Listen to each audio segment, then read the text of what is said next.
that I've seen about it is encouraging. I think it's far from kind of being a practice changing or making it the new sort of standard. I tend to, especially given the survival advantage with the HER2 Climb triplet, I tend to want to give the patient potentially the benefit of that regimen without the additional toxicity. I don't know what your thoughts are about, are we trying to get, more time or use the agents, more in combination? Will that give us more time ultimately for those patients, right?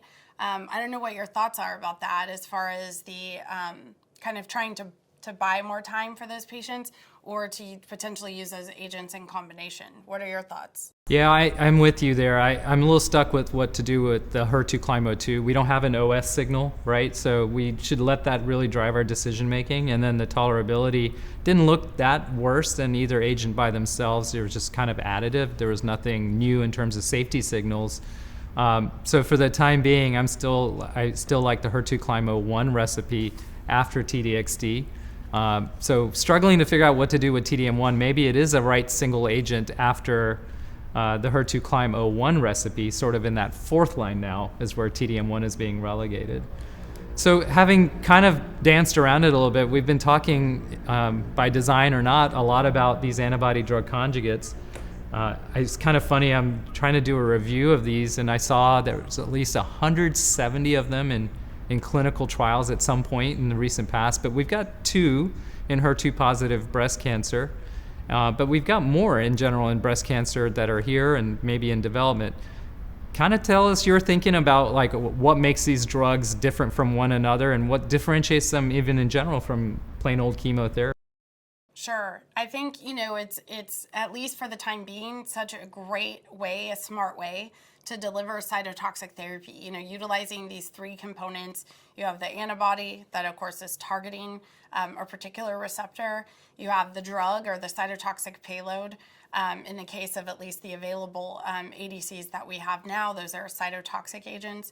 And then you have the linker, which is unique based on each compound as well. So those 3 compounds, looking at the target, as you mentioned, looking at the drug, and then looking at the linker. And the combination of those 3 things sort of gives us this differing efficacy, the differing tolerabilities.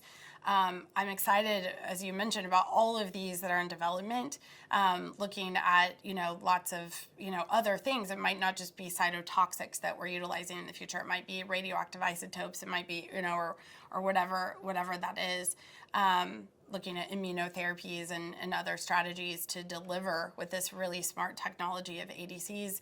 Of course, we have for our triple negative patients and then hormone positive patients as well. We have Sacituzumab govitecan, which is a TROP2 directed ADC, different from the ADCs, the other 2 ADCs, which we've discussed, which target HER2.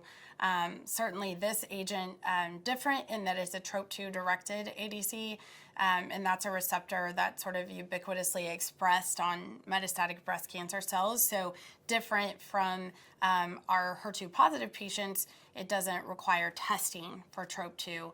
I think present in around 90% of metastatic breast cancer cell lines.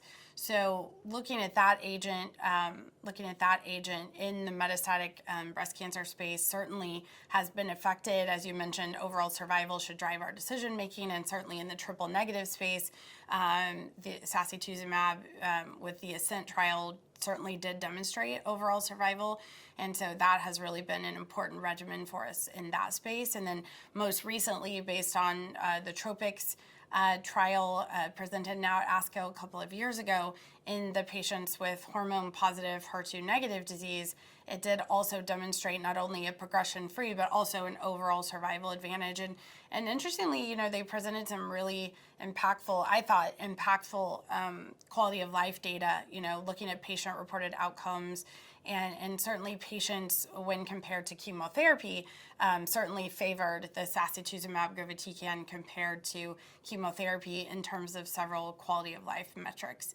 So I think that has become a very important ADC for our triple negative patients and our hormone positive patients as well.